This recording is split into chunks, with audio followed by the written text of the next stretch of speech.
Hey guys, it's Giridhar here, and today I have the Moto One Fusion Plus with me. The name might sound a mouthful, but behold, this is Moto's comeback into the value for money segment mobile phones. Let me unbox the Moto One Fusion Plus and share my initial thoughts with you. Alright, so this is the retail unit box of the Moto Fusion Plus being sold in India. This mobile phone is completely manufactured in India by Motorola in their Chennai factory.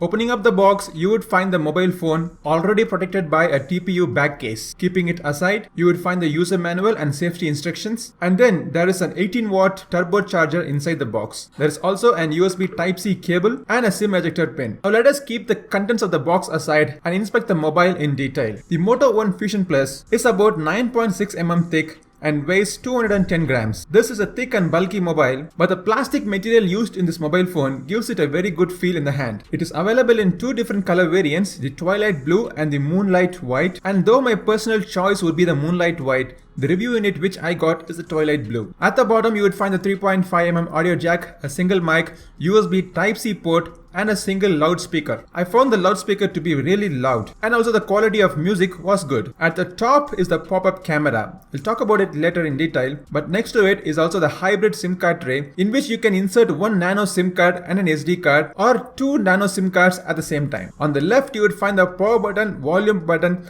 and also a dedicated button to open up the Google Assistant. At the back you would find a quad camera setup with a single flash, and also you would find the fingerprint sensor. The fingerprint sensor was fast and accurate. Although Moto One Fusion Plus does not have any IP rating for waterproof damages, it does come with basic nano coating to protect the mobile phone against accidental spills or any little water damage. Coming to the front is the 6.5-inch total vision display. This display has no notch of any kind. The front-facing camera has been moved to a pop-up camera mechanism. The display is a full HD plus resolution with IPS LCD panel. The long 19.5:9 aspect ratio and the 84% of screen to body ratio promises an uninterrupted viewing experience on the Moto One Fusion Plus. The bezels are a little bit thick, but that's okay. I would take that compared to any kind of notch. The pop-up camera mechanism at the top is used only for taking selfies, and unfortunately Moto One Fusion Plus does not have face unlocking mechanism. The camera setup at the back has a 64 megapixel quad pixel camera, which normally gives you a quad bend 16 megapixel output, but you can also choose to click photos at 64 megapixel. There is an 8 megapixel ultra wide camera, a 5 megapixel macro sensor,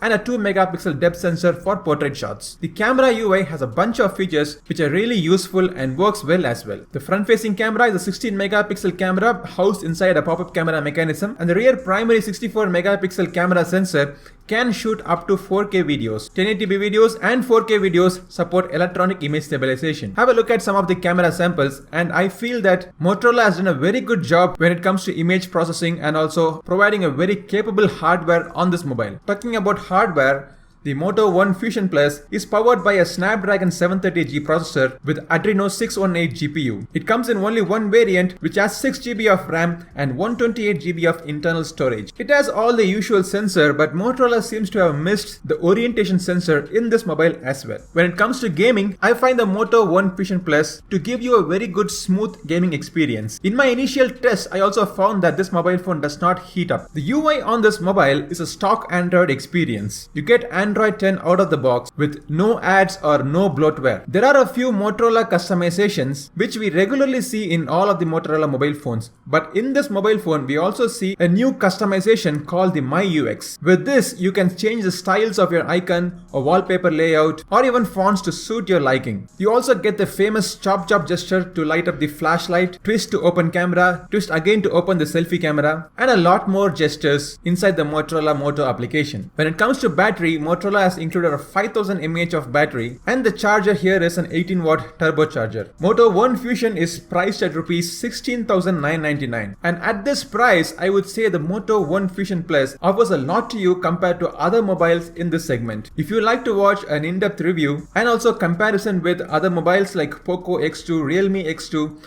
or Redmi Note 9 Pro Max, do let me know in the comment section and also hit the like button. Until I catch up with you on the next video, this is Giridhar signing off. Goodbye.